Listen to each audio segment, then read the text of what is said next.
I saw this coming.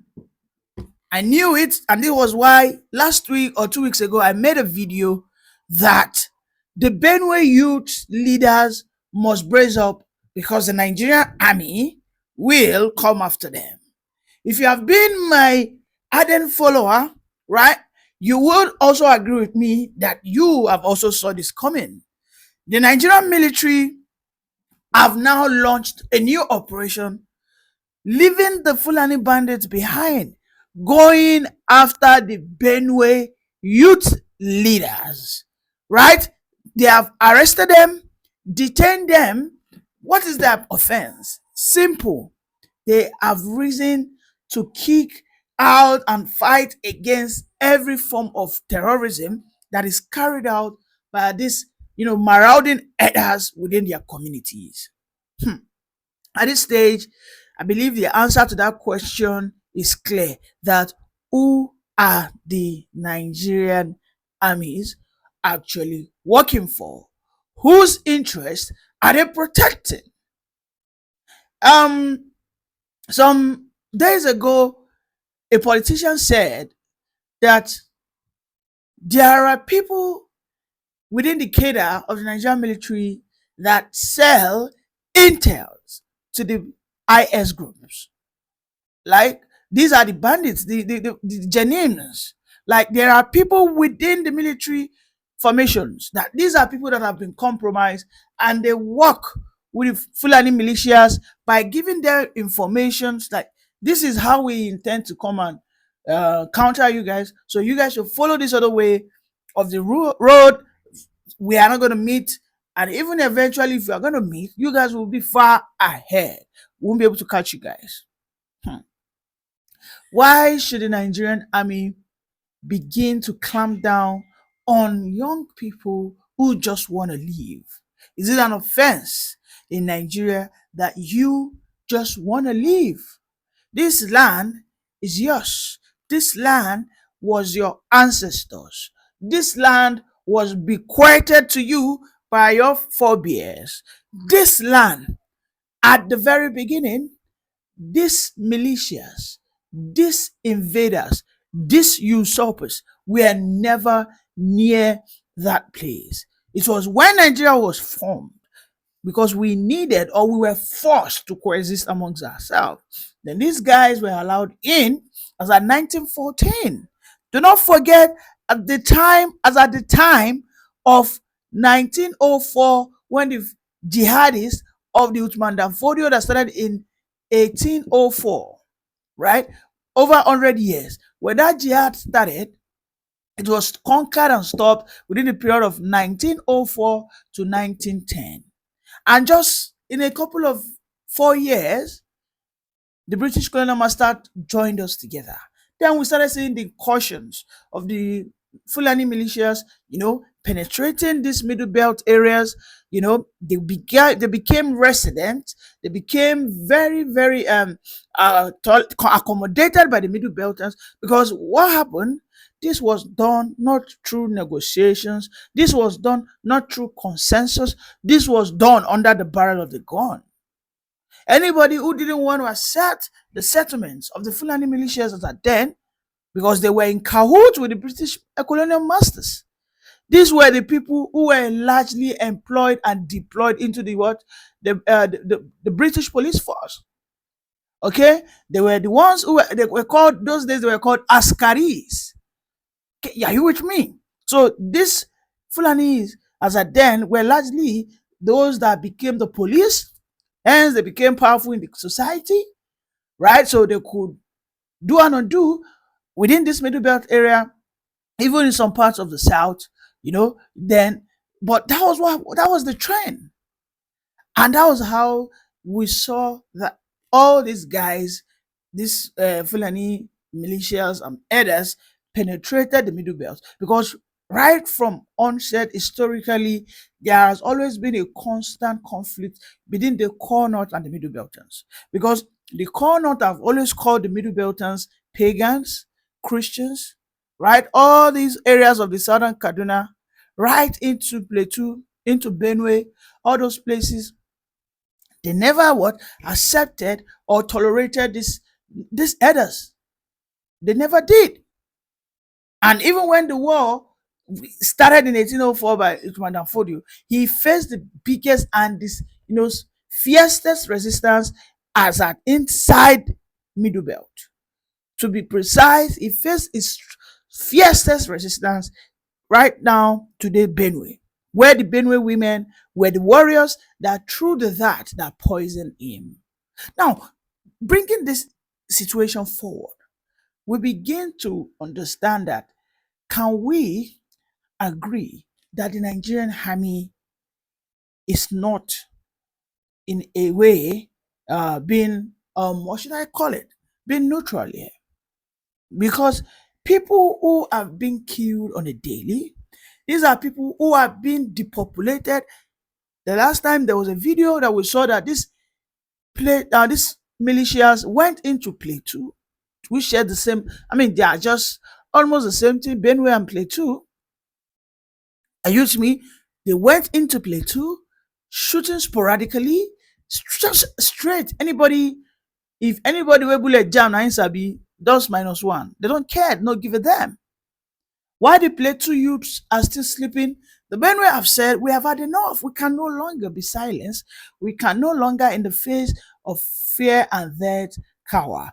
That even if we agree we're going to die, we'll give it its last fight. And instead of the Nigerian army to give these youth some level of confidence and backup, the youth, the Nigerian army are saying there is too much jungle justice going on in there, that this is not gonna be what in any way tolerated within the territory of Nigeria, that this will lead into anarchy. I beg, waiting those Fulani marauding elders don't they commit all these years?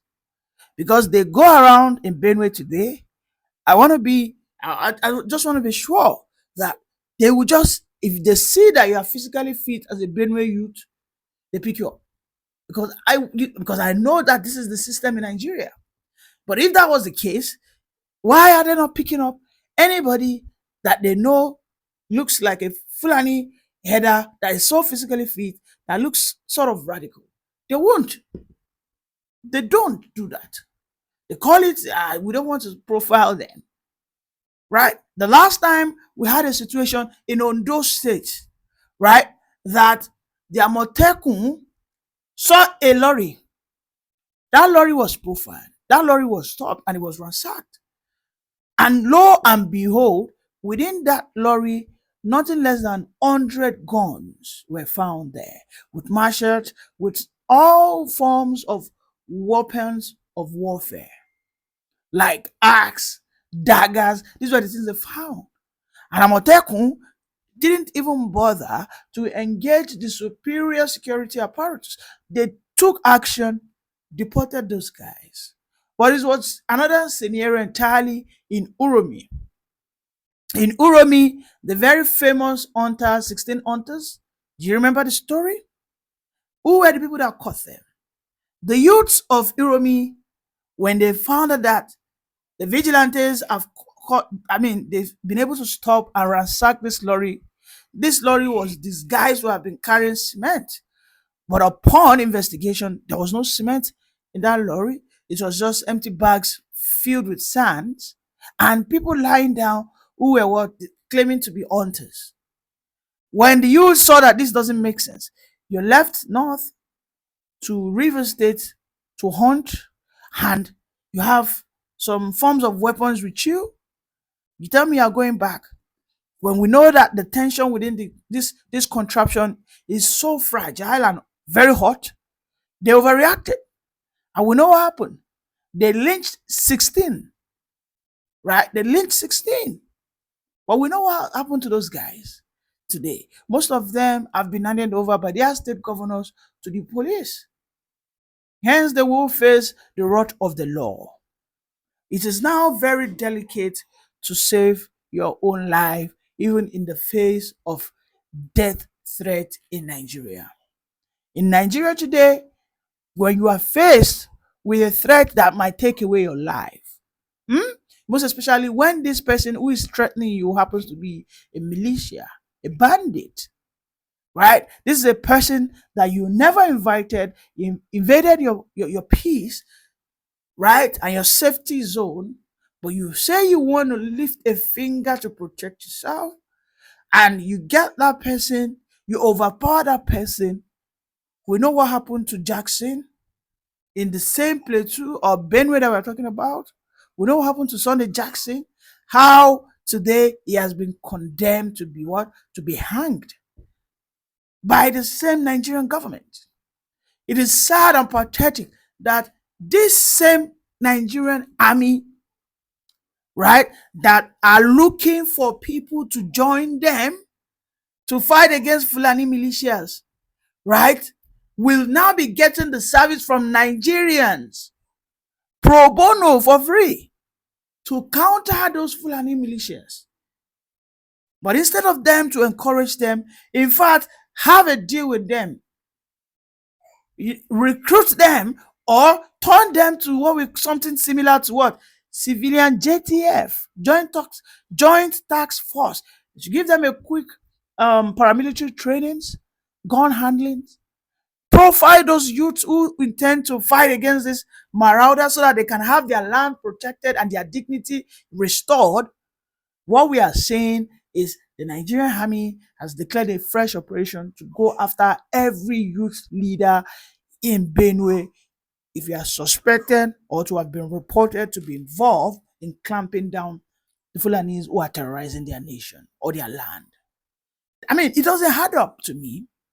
It doesn't make sense to me. I mean, 3-4 years ago, as of 2019, 2018, when the ESN were fighting this same Fulani headers, that was when the person called Buhari launched the martial law against the Southeasterners. Till that very day, till now, the Southeast, the totality of Southeast, it has been militarized. Why? Because the level of Eastern boys, these Eastern youths who were ready to join the Eastern Security Network, something similar to Amotekun, right, in the Southwest.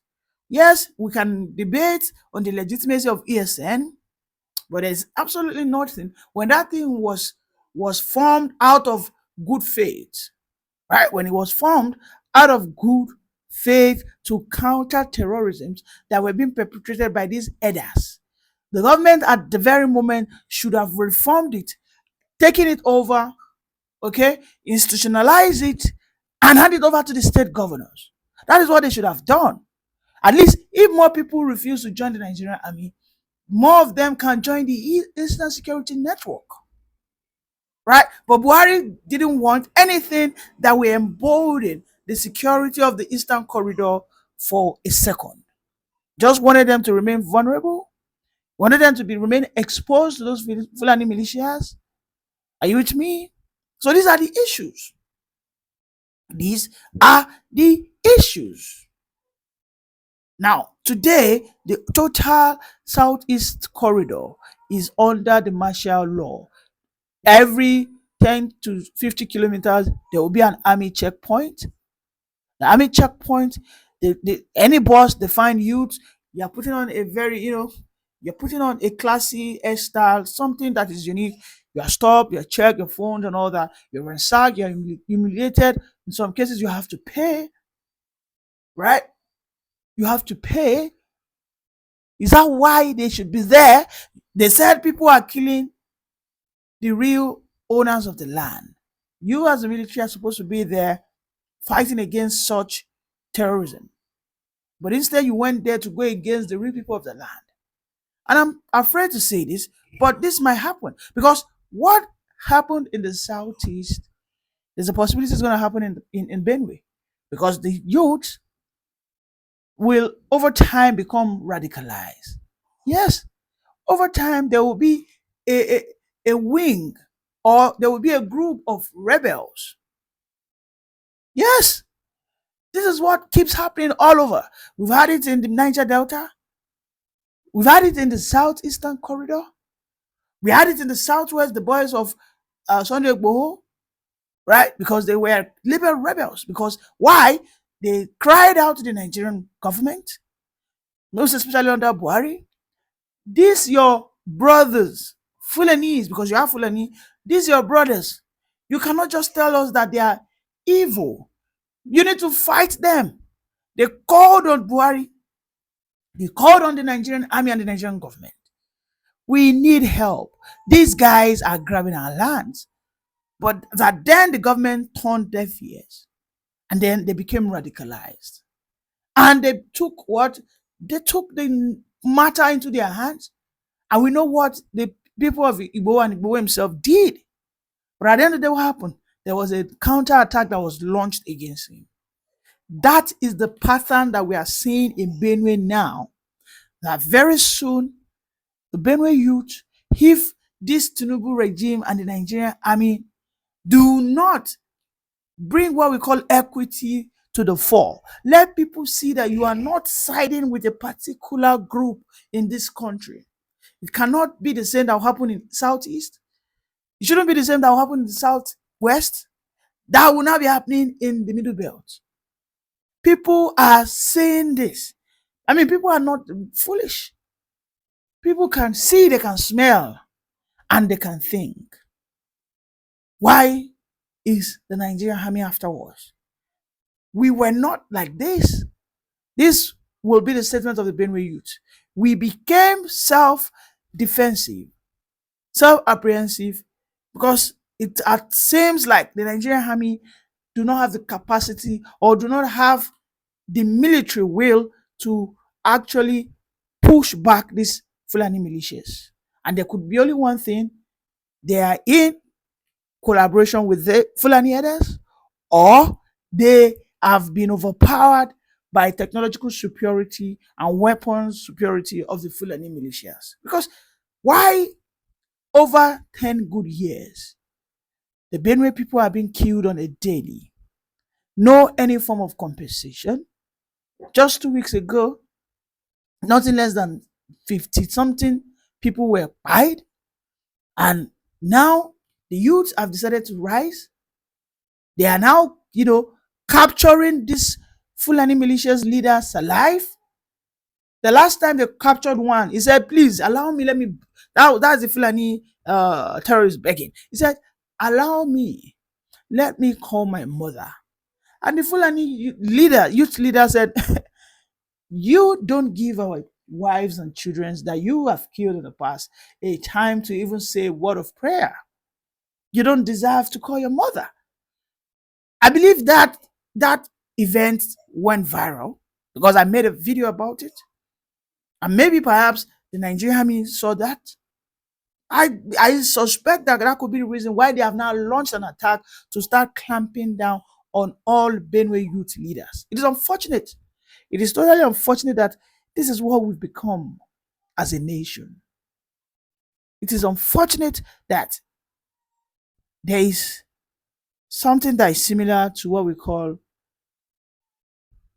preference for some particular people.